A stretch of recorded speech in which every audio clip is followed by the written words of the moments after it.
Well, welcome to everyone joining us from around the country. This is our speaker series. And my name is Mike Vick. I am the American Solidarity Party's treasurer and candidate support director. I'm here with Peter Sonski, who needs no introduction, but I will give him one anyway. As you can see, I'm wearing a Peter Sonski shirt from his 2024 run for president. He did run in our party for our presidential nomination and secured that handily. Those of us who were around long enough would know that I actually ran in that primary for a hot second myself, and was very impressed with Peter, and had to immediately get out, knowing that we had such a great field of candidates, including Peter. I'll let Peter talk more about his background and give his speech here, and we'll take some questions. But thank you so much for joining us, Peter. And I'm looking forward, as I know others are, to your talk. Mike, terrific. I'm really happy to be working with you. I enjoyed the opportunity to do so during the campaign, and I was thrilled to learn that you were going to be my host or moderator for this session. So, um, a blessing several months after the end of the campaign. So, greetings to everyone. I'm delighted to be with you. As Mike said, I'm Peter Sonski. I was the 24 nominee of the American Solidarity Party for the office of President of the United States, a tremendous honor. I am a native New Englander. I'm talking to you today from my home in Connecticut. I have a family of 9 children, 8 grandchildren.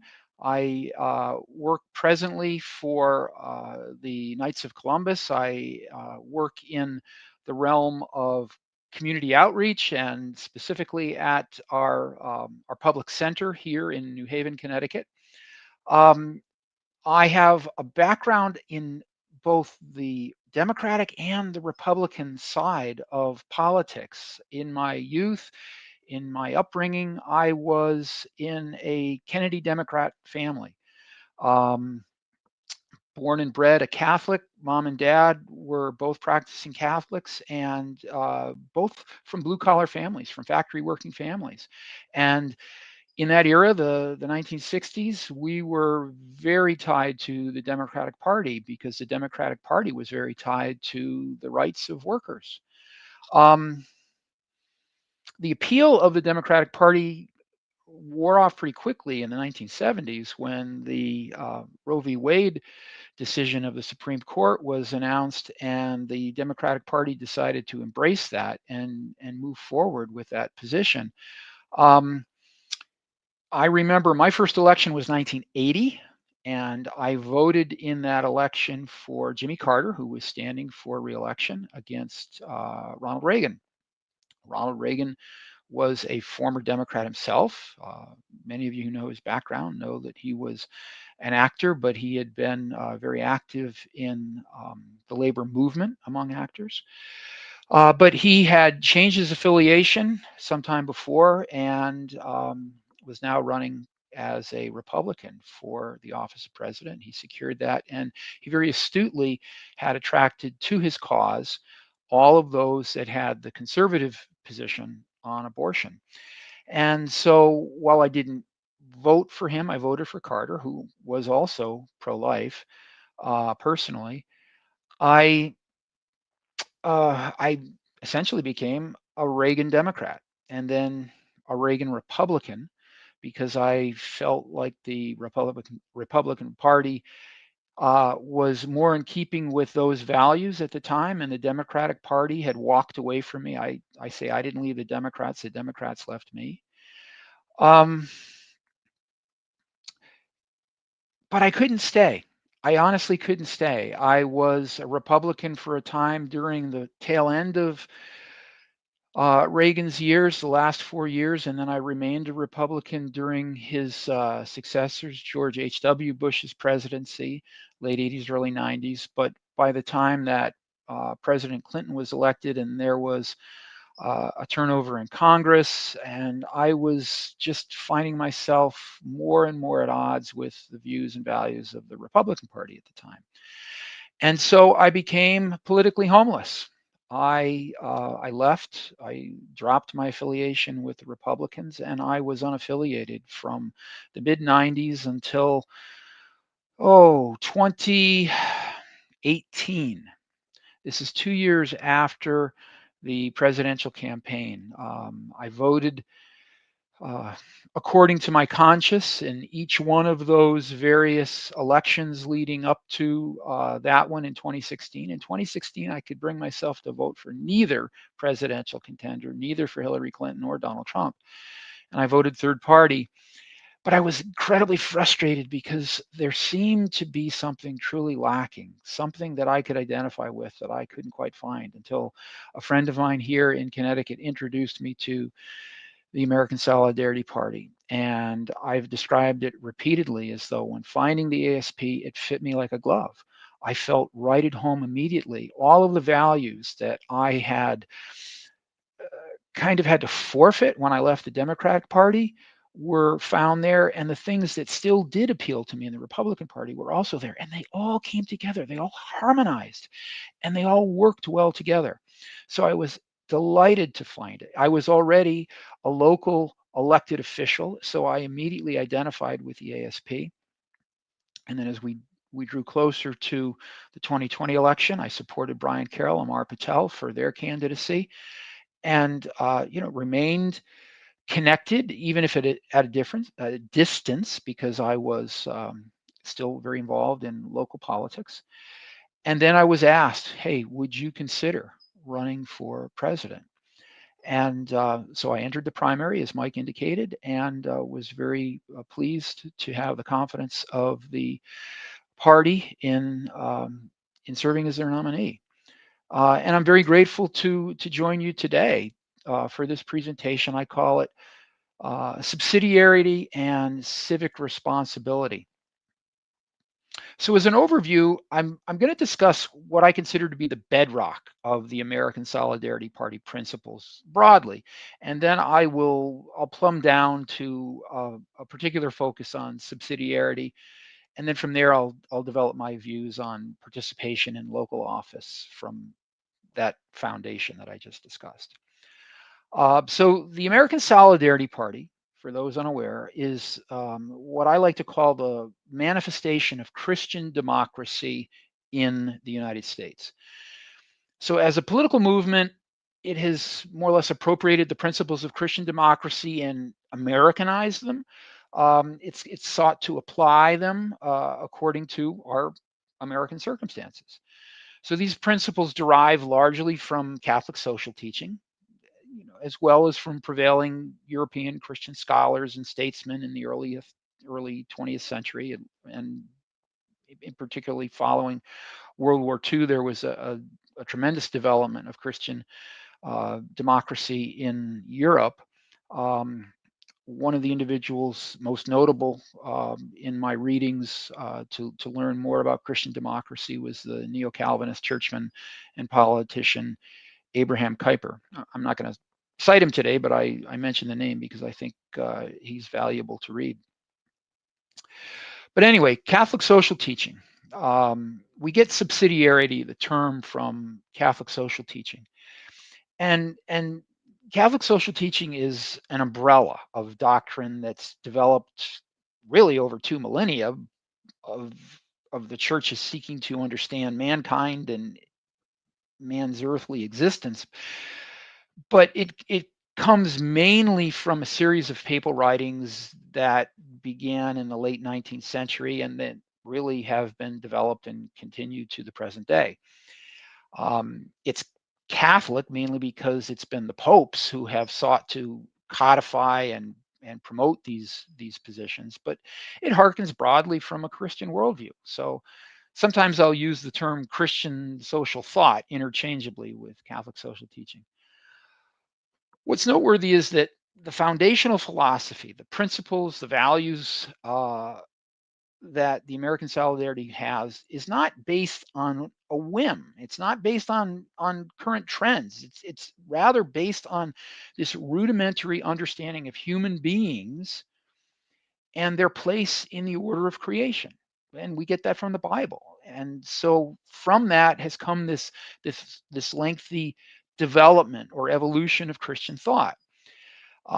These principles have faced the test of time. They've faced the test of geography, of social class, etc. So the ASP as a party understands these principles to be cohesive, as I alluded to earlier. They're complementary, and really, they're the gold standard for governing in the best interests of all people. So, with that kind of as a broad introduction, there's four overarching themes of Christian social thought that I'll develop leading to subsidiarity. So, forgive me for a minute. Fundamentally, I would say foundationally in Christian social thought is a respect for human dignity. So, in the Christian ethos, we know from the book of Genesis that God created humans in his image and likeness. And there's no other creature that shares that distinction. We know from the Gospels and broadly from the entire New Testament that God became man in the person of Jesus Christ. And in doing so, he forever elevated humanity in the order of creation, higher than any other animate being, even the angels. Humans are preeminent, each one deserving respect simply by virtue of being. Now, how to express that from a secular perspective? And this is a bit of a stark shift in thought, but hopefully, it'll lead viewers to the same conclusion. We can acknowledge that all public policy, all laws, all regulations, all government services are directed toward the needs and the welfare of human beings. Whether it's, for example, speed limits, rubbish collection, libraries, zoning ordinances, all of these examples of local level types um, of government intervention. Maybe it's parks or nature preserves, social programs, even our beloved motor vehicle departments at a state level. How about matters of interstate commerce or national defense or international diplomacy as examples of federal level programs? At the end, all of these policies are targeted at the welfare of people overall. So, what I want viewers to take away is that if we legislate or regulate or provide public services for the needs of people, it follows, or I could even say it precedes, that people are important. Remember President Lincoln's famous line, a government of the people, by the people, for the people. So before we can even consider laws in people's interests, we must safeguard people. We must protect human life, human rights, recognize human dignity. That's what we stand for. That's the premise that underlies Christian social thought and every policy and every principle of the American Solidarity Party.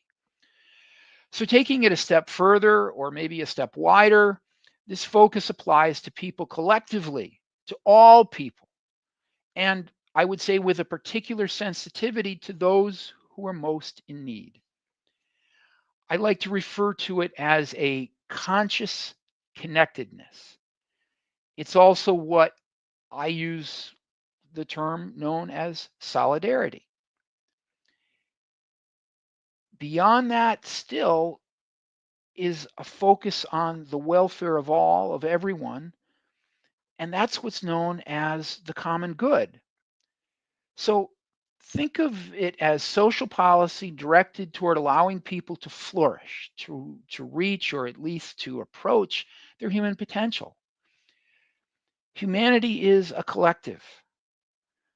Where there is suffering, where there's suppression somewhere, all humanity is affected and as a result is unable to reach its potential. So that human interconnectedness, that solidarity, it can't be ignored. It can't be reduced. We as humans, we thrive together or we suffer together. So, quick review. There's respect for human dignity as the first principle, recognition of that human collective, aka solidarity, as the second principle, and then an emphasis on the welfare of that collective or that common good, which is the third principle. And then that leads us to the fourth principle, subsidiarity, which is where I'm going to place a little more emphasis. Subsidiarity is an unfamiliar term to some, but I hope I'm going to make it a little bit better understood and maybe a little bit better appreciated. Um, because I want to do so, I asked ChatGPT to tell me what subsidiarity means. And it told me that, in short, it means that the appropriate level of authority should handle matters with larger entities assisting when smaller ones cannot. It means that appropriate level of authority should handle matters with larger entities assisting when smaller ones cannot. And I'd add to that appropriate level of authority that it may be defined, at least for me, as the one that has primary responsibility. And remember that thought because I'm going to come back to it. So, subsidiarity is an important principle because it emphasizes that no one is excluded from a role in decision making in our society as we understand subsidiarity. In fact, there's an echelon, or if you will, a hierarchy in this process, and it supports the common good. We see social and political structures everywhere we turn, right? There are the haves, the have nots. There are those that live in the projects and those that live in the suburbs. There's those that live on Main Street, and there's those that live on the other side of the tracks. Um, in the realm or the structure of civil authority, there are local, county, state, and federal levels of government. Some would even posit that there's an international level. Um, all of these are generally familiar, but allow me to add another level, a most fundamental level of governance that few people think about: the family. The family is the building block of society, and it has primacy of place in our social order. Recall the explanation of subsidiarity. The appropriate level of authority should handle matters with larger entities assisting when smaller ones cannot. Um, we may be more effective in describing it, at least more succinct in describing it, as decentralization. You could also think of it as bottom up rather than top down authority structure. Families, specifically parents, have the right to govern in the best interest or the best well-being of their own households. And those actions and decisions naturally have to respect human dignity and the common good, but that is where authority begins. For example, using the family, parents have the right to educate their children. Now, perhaps they choose to homeschool their children. If they cannot or they choose not to, um, their recourse then is to the local community, which is the next closest level in the authority structure, and that could be either a public or a private school. Now, what if the student has needs beyond the capacity of that local school? Well, then it's the district or the state that would be next in line to assist. It's a really fundamental example, but it's a process that should apply consistently. Local authority have precedence, and then importantly, it should also have a reasonable amount of resources to manage those tasks. where I'm going with that point is that in our American tax structure, money often goes up to higher levels of authority and bureaucracy, but resources don't always come back down to local levels. Or if they do come down, they are often accompanied by edicts or mandates about how those monies are to be used. There's some very bloated bureaucracies, and they're very good about imposing limitations on lower levels of government and lower levels of authority.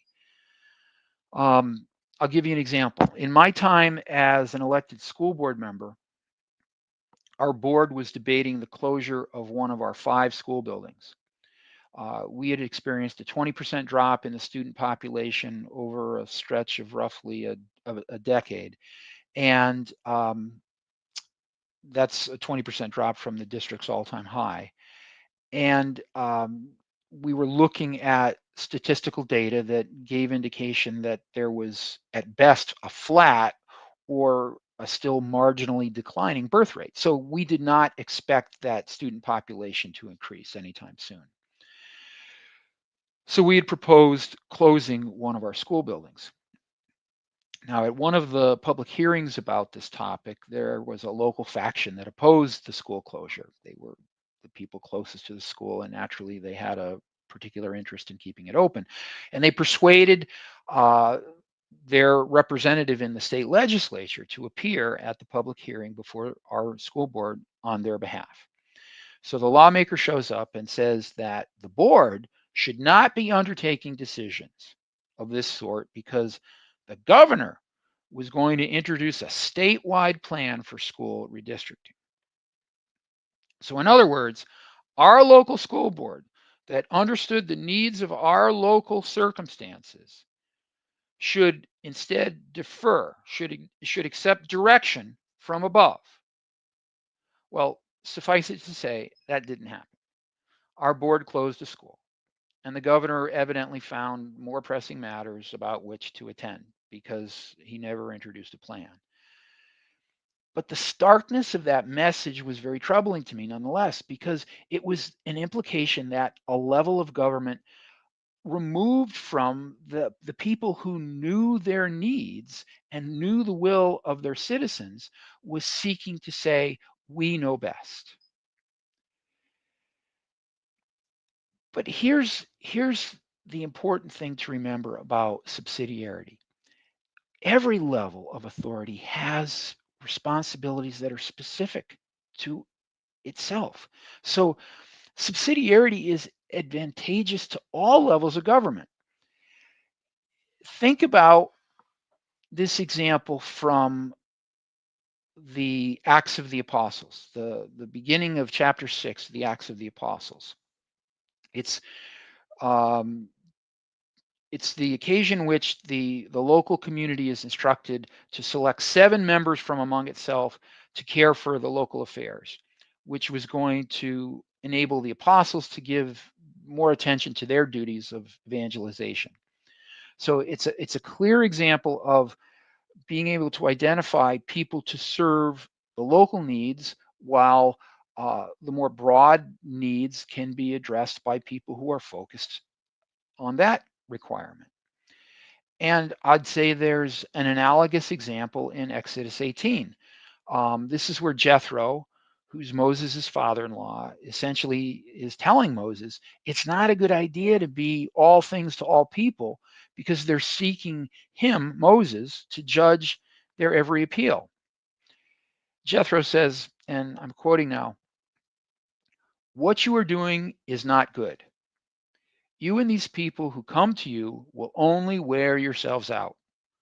The work is too heavy for you. You cannot handle it alone. Listen now to me, and I will give you some advice, and may God be with you.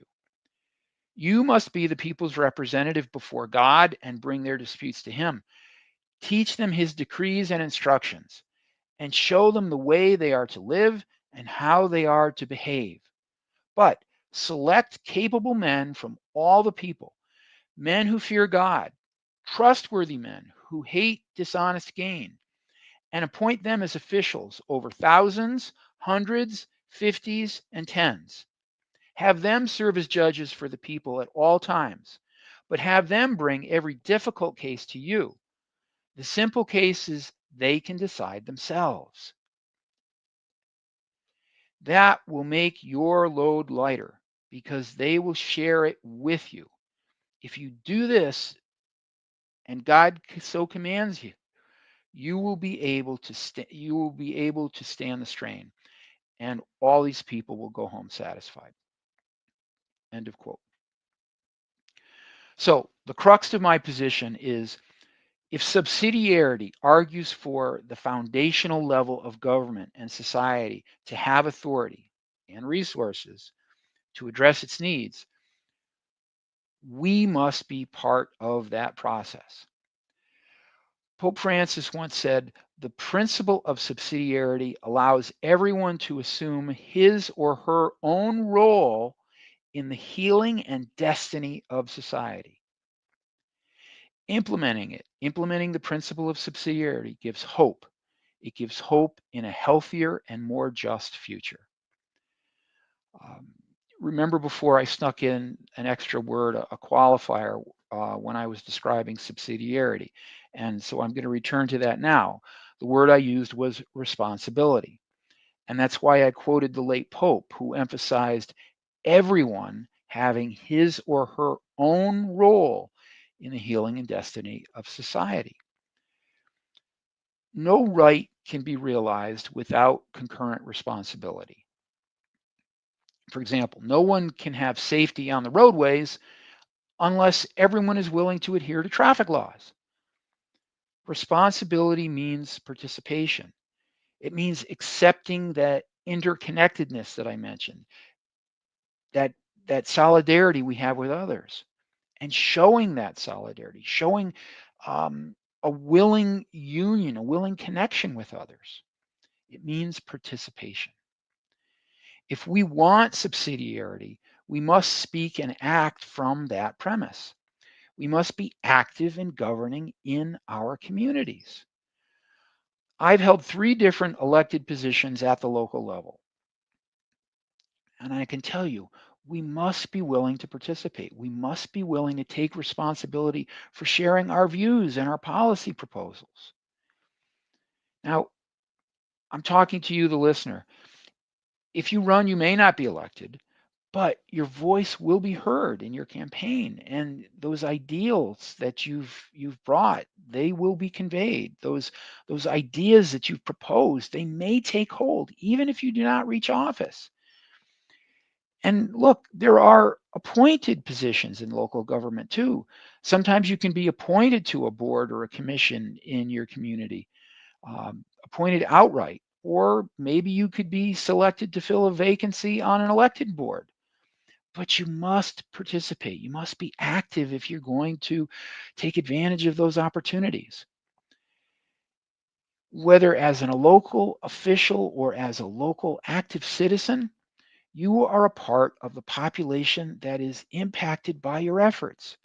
So, who better understands the needs than its citizens?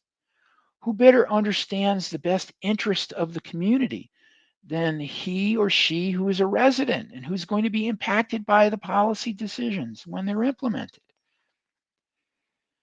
I remember during the presidential campaign, people told me, hey, the ASP shouldn't be running a presidential candidate. It should be supporting candidates for local government because that's where they're most effective. And I said, amen. But running for a federal office gave me a much greater opportunity to give exposure, to propagate the principles, the policies we've been discussing. And I wonder, did any of you who are participating now, was it the 2024 campaign that introduced you to the ASP? Or at a minimum, did it capture your interest if you had not heard about it before? If so, you are the people I want to implore. You're the people I want to embrace this civic responsibility.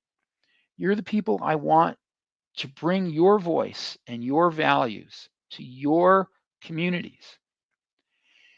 Please don't be discouraged by the political climate.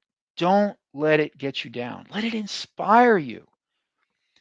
There is an opportunity waiting, I promise you. please make a difference in your community's future. Thank you, and God bless you. Mike, I welcome your comments. I welcome your questions and those of our audience. As it says, oh, uh, uh, sorry, I was muted there for a second. Thank you so much, Peter. We do appreciate you taking the time to speak to us on these issues, and we do have several questions, and we do encourage folks. Please do submit your questions because we are taking those now. Um, I'm gonna. Uh, bring up a few questions that we see already here. Brandon Peebles is asking, how can we get Republicans and Democrats on our side when many of them do not believe in the family as the smallest unit of society and they favor large government or top-down authority? Well, Brandon, that's why the American Solidarity Party exists, because we've got to introduce change. You know, um, America is deeply entrenched in this political paradigm, this attachment to a two-party system, and Mike, you know this well too. It's been a real struggle, and trying to find our way onto ballots in states, trying to find our way into the media opportunities has been difficult to come by, because everyone has this embrace of the political system that we've known for 100 years or more. But the reality is this: the ASP needs to be, because it needs to express the views that I've just expressed. And Brandon, I think we can talk to our Republican and Democratic colleagues, but I can't say necessarily that we're always going to get them on our sides, because they have an interest in supporting the views of their parties, because they want to remain elected, they want to remain in power, and they're not easily going to depart from those positions and risk getting the um, the disdain of their parties. Awesome, awesome. Thank you so much. We do have a couple other questions. Brandon did ask one more as well. Given how many of the party's values and beliefs stem from Catholic social teaching and other Christian teachers, how can we make the ASP more appealing to non-Christians? You mentioned like a secular frame already, but what are some ways that we can um, uh, bring mass appeal to this, even if someone doesn't share our particular faith tradition? Sure, and that's a good point. I think, trying to emphasize the common good. We are looking for policies that are in the interests of the entire population.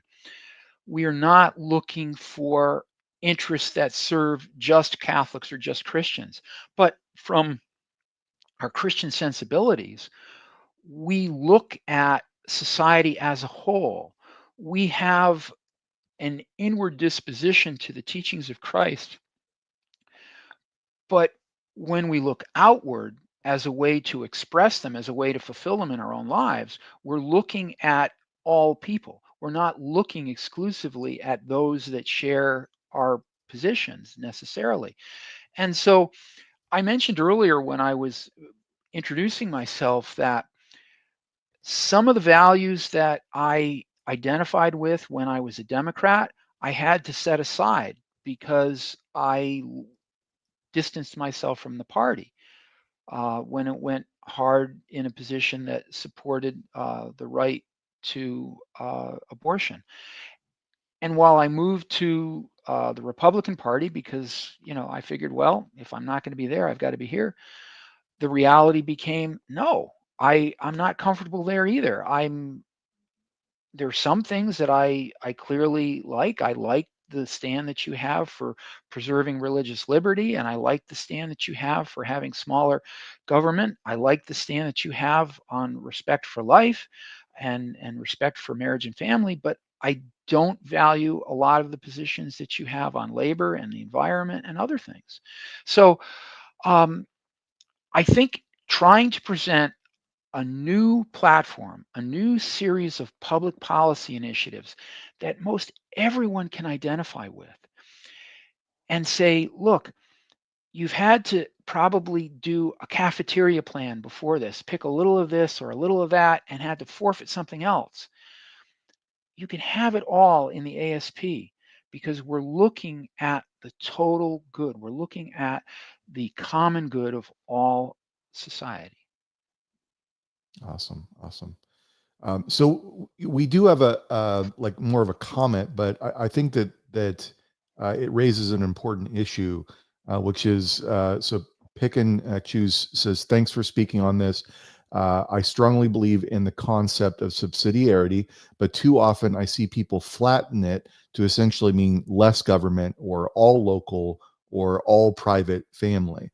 And now I have heard subsidiarity described as the that the solution to a problem should be the most local level possible for its actual solution. Some problems aren't local problems only, and so can you sort of address this idea that subsidiarity can mean a lot of different things depending on the problem that we're talking about? Sure. And I'll borrow from an example that we're dealing with today. It's something that's impacting all of us. And that's trade negotiations, right? So President Trump is elected and he decides that we have too much trade imbalance and that he's going to make sweeping tariffs over all of our trade partners, and he's going to bring a better standing to our trade imbalance. I mean, as a local official, that's not my role. I'm not in a position to be dealing with those issues. So I agree that a federal level is best disposed to be handling those matters. But when it comes to matters like handling the education of my children, I don't need a federal program to tell me how to do that. President Trump is closing the bureaucracy that is the federal Department of Education. And you know what? That was something that I campaigned for when I was running, because I don't think a federal bureaucracy as an entire cabinet position is necessary. In my earlier life, it existed as part of the Department of Health, Education, and Welfare. And I see no reason why it cannot become part of Health and Human Services today.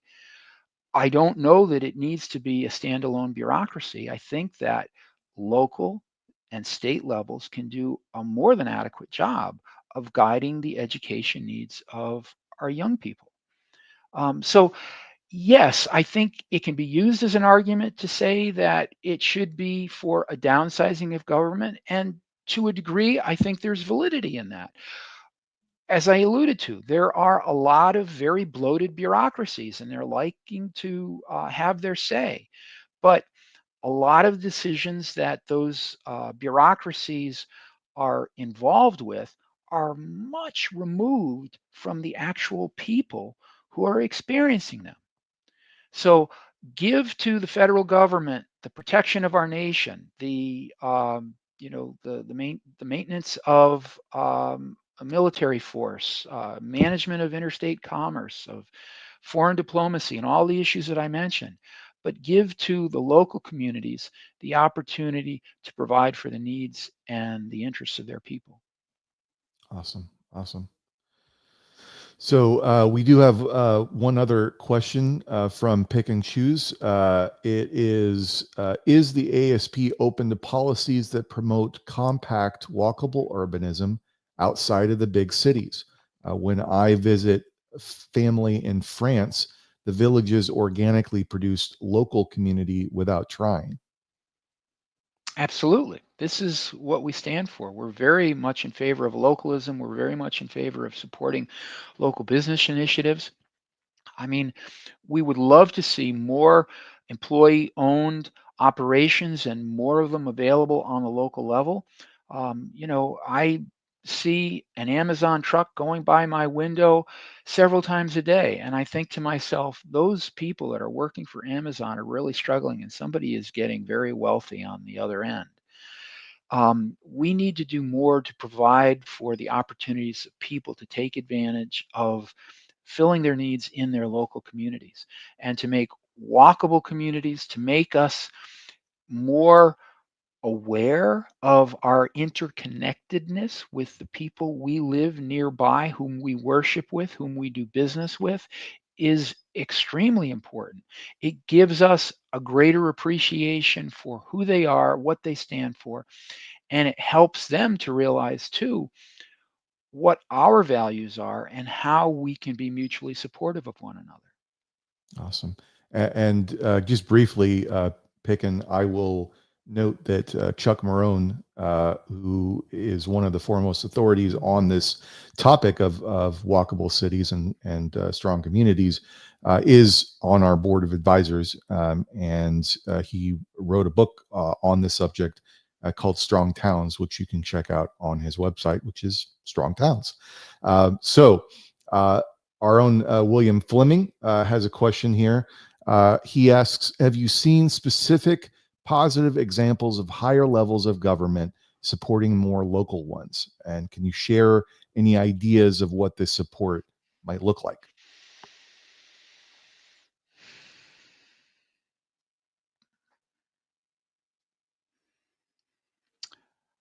I'm stalling Bill and Mike because there's not a flood of examples coming to mind.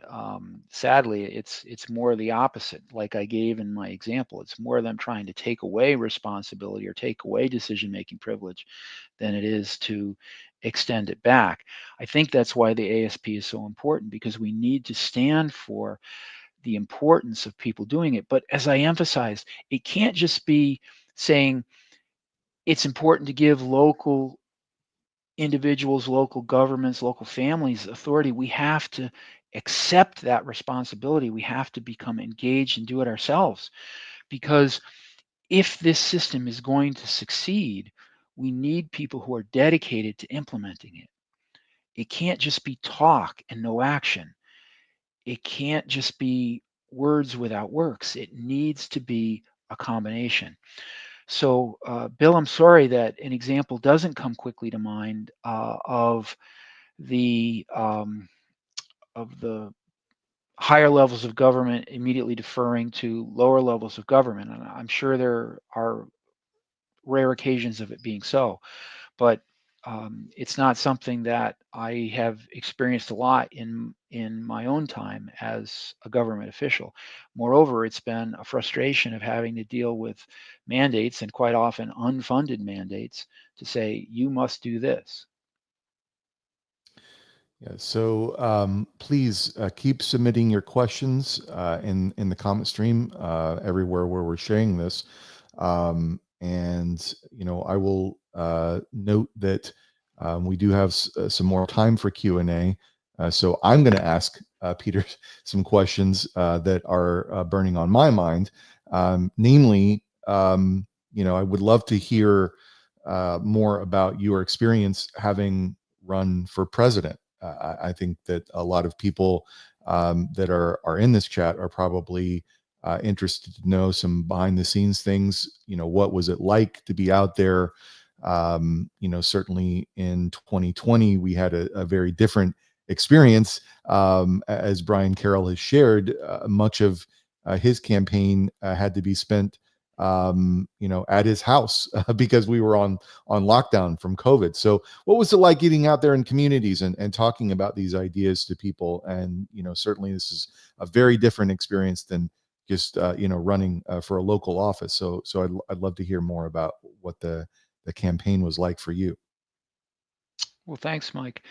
I mean, it was certainly edifying. It was certainly something that I will never forget and always value, the experience to be able to go and really speak about things that are important to me, speak about policies and initiatives and a different way of governing that most people don't stop to consider.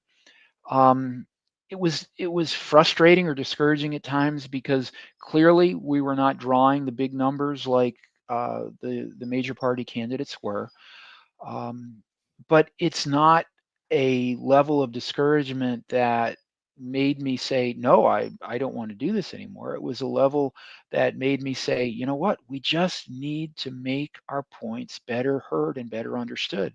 I was fortunate to have some significant opportunities to get some media coverage, and I think the party parlayed that successfully into growing interest and attention to us. And I think we gained a lot of support from people who hadn't heard of the ASP before this. And I received countless messages during and after the campaign of people, thank you for giving me the opportunity to vote for somebody I believe in. Thank you for allowing me to vote for somebody that I want to vote for, not to vote against somebody that I dislike and hold my nose to do so because I really don't care for the other one either. So I think that the ASP has a great deal to offer. And I think that there are still a number of people that are willing to hear it.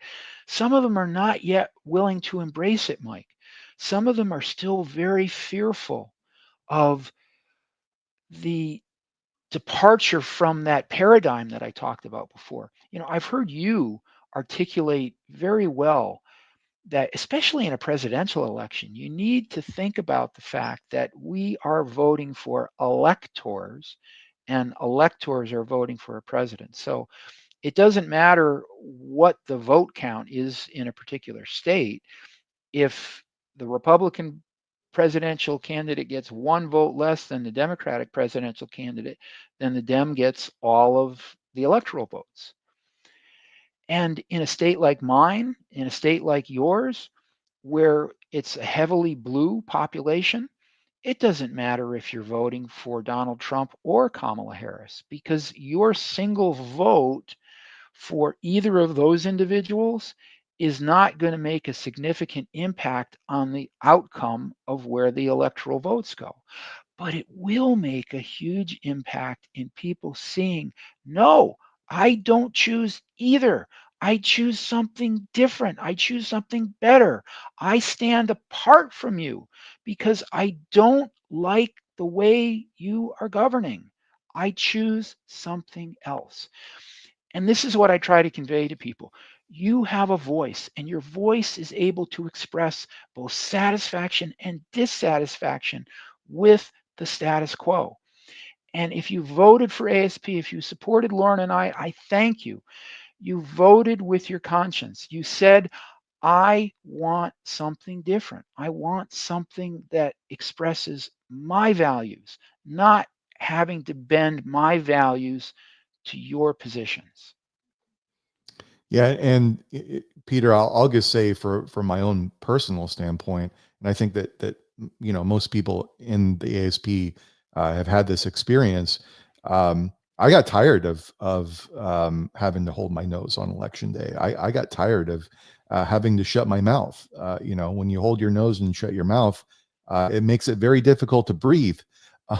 And so being able to go into the ballot booth and voting for Brian Carroll and voting for Peter Sonski is a breath of fresh air, and not having to give my vote to a lesser evil candidate, and voting rather for the greater good, as you say, it actually makes a big difference, because that sends an indication to the major parties that what you're doing actually is not helpful, is not really supporting the values that people really want. If you vote for the major party candidate because they're like lesser evil, what they're hearing is, I don't have to be anything more than the lesser evil. I don't have to stand for the greater good because you're going to vote for me anyway. So I do want to bring up one additional question here. That Can I just jump in Oh, very quickly and add question, something? please, I don't please. want to ignore that question, but I want to also say that we were on 7 state ballots this year, 2024, I should I should say. Brian and Amar were on, I believe, 8 state ballots. And like Brian and Amar, we had as many states as we could secure what I would call certified write-in status. And I want to give particular props to my ASP brethren in California for the hard work they did to secure that certified status. In the state of California, the ASP was the only party that had certified status as a write-in candidate. And I am exceedingly grateful because we got a lot of votes in California. But for people to vote for a write-in candidate, that's an extraordinary undertaking. It's something that most people are not familiar with. It's not something that we do each time. So I deeply appreciate the fact that people had the presence of mind to go into the voting booth, as you just cite, and to put down my name, to put down Lauren's name where applicable, and to vote for us in a way that is beyond what is normal, beyond what is comfortable. It means all that much more. And Mike, I think we got more write-in votes than any other candidate in the United States, which is something that is truly noteworthy. The ASP maybe didn't prevail in the general election, but we certainly prevailed in the hearts of people who were voting to say, I choose something else. Absolutely. So I'm going to try to squeeze in, as many questions. We've got some that are floating in right now. Bill's question: what advice do you have for people who feel powerless to take action in light of the fact that local issues are often nationalized in our country? You've got to turn the tide. You've got to be able to go to your local city hall and just be an active citizen, to speak your mind and to be able to talk about the needs and interests of the people in your neighborhoods, to talk about the values that you hold dear and how you want those to be implemented. Yes, it's that natural tendency that everything is going to go up, and we are inundated daily with news and headlines that inform us of national level politics. But you've got to maintain your focus, and you've got to maintain your conviction that I can make a difference, and I can best do so on the local level. And Absolutely. don't be discouraged. If you are a responsible, well spoken, engaged citizen, local officials will hear you and respect you. They may not agree with you, but they will hear you and respect you. Awesome. So we're going to bring up David's question here. Third parties often have their platforms absorbed by one of the duopoly parties.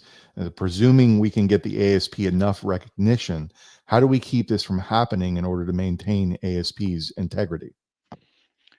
Well, it's a good question to ask. I'm not sure that I'm in a position to answer it quite yet because I'm not sure who is looking to subsume us. I think both parties actually have a lot that they would oppose us on. Um, I understand, for example, that there are parties that are on the left and on the right that are more in keeping with the Republicans and the Democrats. But I think, Bill, excuse me, Mike, we stand alone right now. We are a party that has a very unique platform.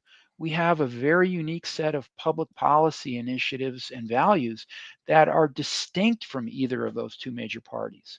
So um, while the Greens might get subsumed ultimately by the Democratic Party and the Libertarians by the Republican Party, um, the Constitution Party by the Republican Party, I think the ASP has a distinct place. It doesn't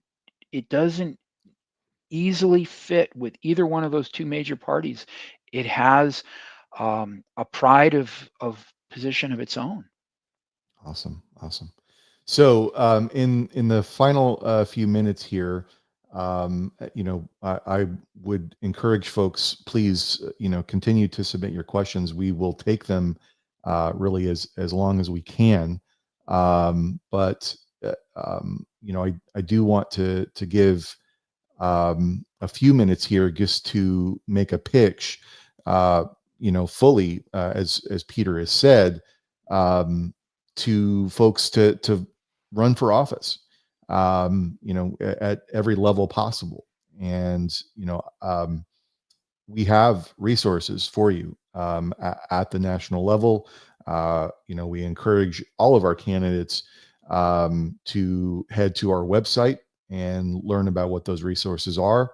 The first way you can do that is to go to solidarity-party.org, and at the top of our website we do have a button that you can click that says "Run for Office," and those emails will go directly to myself, and we will get back to you on that, and get you the resources that you need in order to run at whatever level you want to run. But we definitely, as Peter has said, encourage folks to run at the local level, in respect both of subsidiarity as a concept, but also knowing the fact that at this stage, it's the easiest place for you to win.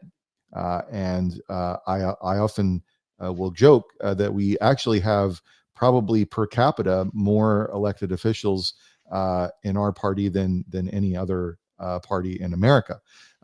So we do. In addition to Peter, we've got a number of folks that have won who are members of our party, and so we want to continue to see those folks running, and we do have folks running right now.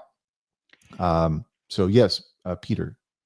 Well, Mike, it's a trite saying, but it's true. If it is to be, it is up to me. That 10-word, 2-letter sentence. Um, we have to do it, and that's what I've been seeking to emphasize. And it's running for office, yes, but it's also being just an active and engaged citizen, being willing to show up at City Hall and speak your mind, to address things in a reasoned and responsible manner. You can be very effective that way too. If you choose to run for office, you will misstep. You will say something you wish you hadn't. You will be quoted in a way that you will not like. You will have somebody tell you that you are full of you know what. And you know what? It'll make you a better person. It'll make you more convicted in your positions.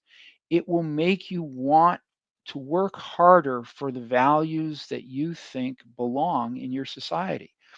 It's a difficult thing to do. It's not easy. It's not something that's going to be necessarily a rosy outcome. But I invite you to consider the fact that if you're not willing to do it, who do you know who is? Because sadly, there are a lot of timid people. There are a lot of people that are intimidated by politics. And I respect that, but I would offer that it's largely because people are ignorant of it. It's largely because people are unwilling to explore it, to become involved. So, my encouragement to you is this: just go to your city council meeting and sit there and listen. Don't say a word, just take it all in, make notes, observe, and do it again. And over time, you will begin to understand what they're doing, and you will begin to formulate ideas and ways in which you can express yourself to them to help them understand the values that you hold and hopefully see them implemented. And who knows? Maybe someday you'll actually be invited because they see your face there regularly. Hey, have you ever thought of running for office? So we have less than a minute left. Peter, where can people find you on online on social media? I'm still active on social media. Find me at 29 Sonski is the handle that I have for most all of my social media. The website is still up, Peter Sonski, at petersonsky.com, I should say. And I thank you. Thank you for the opportunity. Thank you all to the American Solidarity Party for your support of my candidacy. I will continue to give my support to you. Thank you, sir. Appreciate your time. God bless.